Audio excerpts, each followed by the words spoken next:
I remember the exact moment everything changed. We were sitting at the breakfast table, the kids laughing over pancakes, the sun spilling golden light across the kitchen.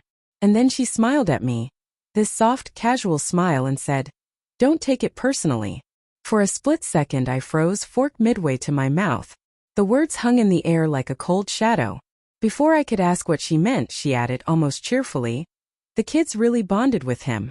My chest tightened. My hand fell to the table. Him? Who? I tried to keep my voice calm, like a man who hadn't just had the ground pulled out from under him. "Oh, you know," she said, flipping her hair, like she'd said something mundane about the weather. "Your old friend from college. He came over last week." I blinked. My old friend? My mind raced.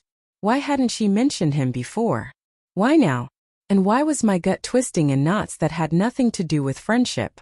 The next few days were a blur. I kept asking myself if I was imagining things. Maybe I was being paranoid. But then came the missed calls, her phone always just out of reach when I passed by.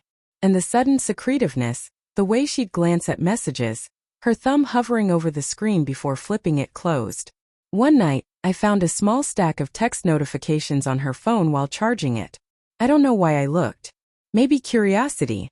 Maybe a premonition. The texts weren't explicit, but they were intimate in ways that made my stomach churn.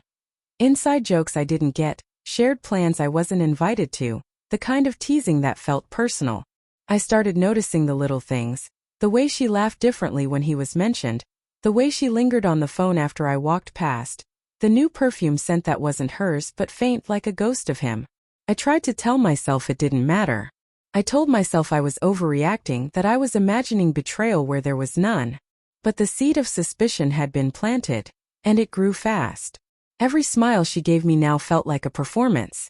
Every affectionate touch seemed measured, almost rehearsed. The truth hit me slowly, like frost creeping over a window. One afternoon, I was helping the kids with homework when I saw an email pop up on her laptop. I shouldn't have looked. I know that. But the subject line froze me. "Can't wait for tonight, just us." Everything clicked. The breakfast table, the text, the secret laughter. The bond she had mentioned, it wasn't just friendship. It had never been just friendship. I confronted her that night.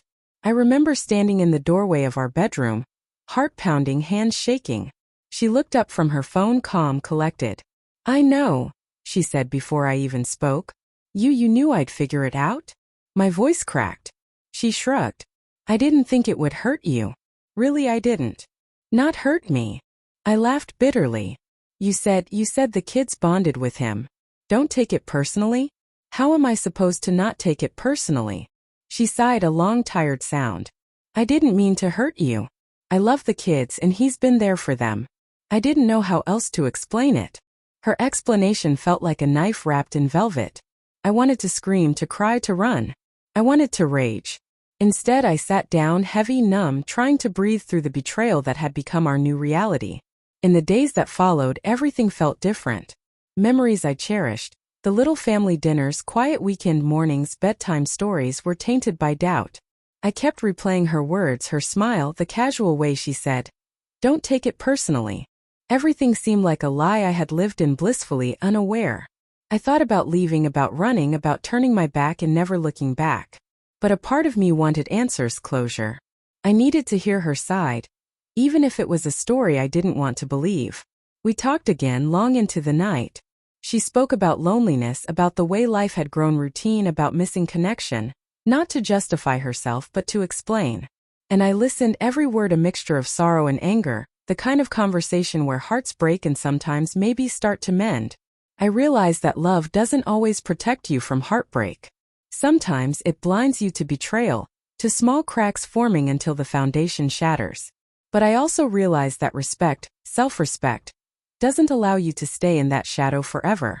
So I left. Not with fury, not with vengeance, but quietly, holding my dignity close. The kids stayed with her for now. I kept distance, space, the slow ache of missing them a constant companion. I grieved the wife I thought I knew, the life I thought we had, and the trust that was gone. And yet, amid the heartbreak, there was clarity. I learned that pain is a teacher, that betrayal is a mirror, and that silence sometimes speaks louder than any argument. I learned to rebuild the edges of myself, piece by piece, holding tight to the truth that I alone define my worth. I will never forget the morning she smiled and said those words. I will never forget the casualness with which my world tipped over. But I also will never forget the moment I chose myself, even when everything inside me wanted to stay broken. Sometimes,